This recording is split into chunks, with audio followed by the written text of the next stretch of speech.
परमाणु का आयन क्या होता है सब समझ लिए थे ना।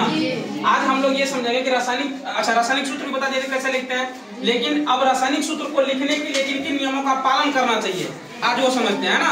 ऐसा तो नहीं कि रासायनिक सूत्र कुछ भी उठा के लाए लिख दिए, ऐसा नहीं हो सकता है। तो उसके लिए नियम क्या क्या है उनको आज समझने की हम लोग कोशिश करते हैं, ठीक है।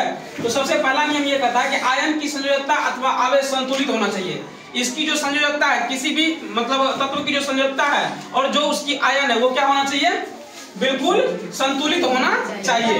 दूसरा क्या है, जब एक यौगिक किसी धातु एवं अधातु के संयोग से निर्मित होता है तो धातु के नाम अथवा उसके प्रतीक को रासायनिक सूत्र में पहले लिखते हैं।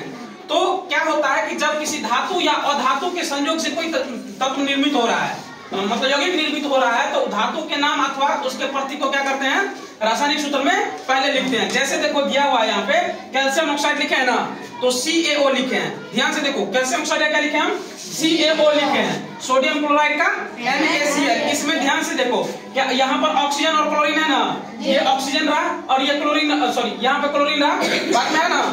यहाँ पे ऑक्सीजन भी देखो दाएं साइड है, क्लोरीन भी क्या है, दाएं साइड है। तो ऑक्सीजन और क्लोरीन, सल्फर और सल्फर का हम नहीं लिखे हैं तो छोड़ दो। ये सब क्या है, अधातु में है, ये सब क्या है, अधातु है। और इन्हें क्या करते हैं, दाईं तरफ लिखते हैं, ठीक है ना। इनको क्या करते हैं, दाईं तरफ लिखते हैं। और जो भी धातु है, कैल्शियम हो गया, सोडियम हो गया, ये कैल्शियम है ना, ये सोडियम है, जो भी धातु हो गया उनको कहाँ लिखते हैं, बाईं तरफ लिखते हैं। ये क्लियर हो गया ना।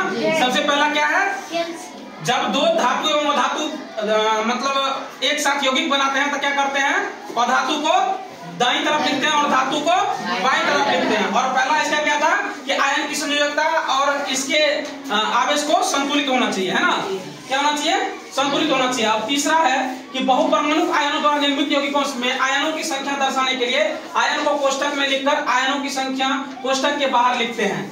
अब देखो क्या होता है, बहुपरमाणु आयन जो होता है उसके द्वारा जो निर्मित यौगिक होता है उसमें क्या करते हैं, आयन को कोष्ठक के बाहर लिखते हैं ना। जैसे लिखे हम MgOH का होल 2, ठीक है, यहाँ पर कोई दिक्कत। अब अगला है लास्ट पॉइंट हमारा कि यदि बहुपरमाणु आयन की संख्या 1 हो तो कोष्ठक की आवश्यकता नहीं होती। यही मेन तुम्हारा 4 पॉइंट है। रासायनिक सूत्र लिखते समय यही 4 नियमों को फॉलो करना है हम लोगों को, ठीक है। सबसे पहला क्या फॉलो करना है, सबसे पहले क्या फॉलो करना है, संयोजकता और आवेश क्या होना चाहिए, संतुलित होना चाहिए। अगर धातु और अधातु मिलकर के यौगिक बना रहे तो क्या करना चाहिए, अधातु को दाईं ओर और धातु को बाईं ओर लिखना है, ठीक है। दूसरा क्या है, तीसरा क्या है हमारा, अगर आयन बहुपरमाणु है तो उसको क्या करेंगे, कोष्ठक के बाहर लिखेंगे, ठीक है।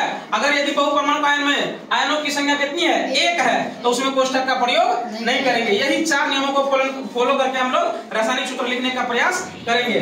और पहले कल ये समझ लेंगे कि सरल यौगिक के सूत्र भी कैसे लिखते हैं, फिर उसके साथ हम लोग डिस्कस करेंगे कि यौगिक सूत्र लिखते कैसे हैं, ठीक है। तो आज के लिए तुम लोगों का इतना ही।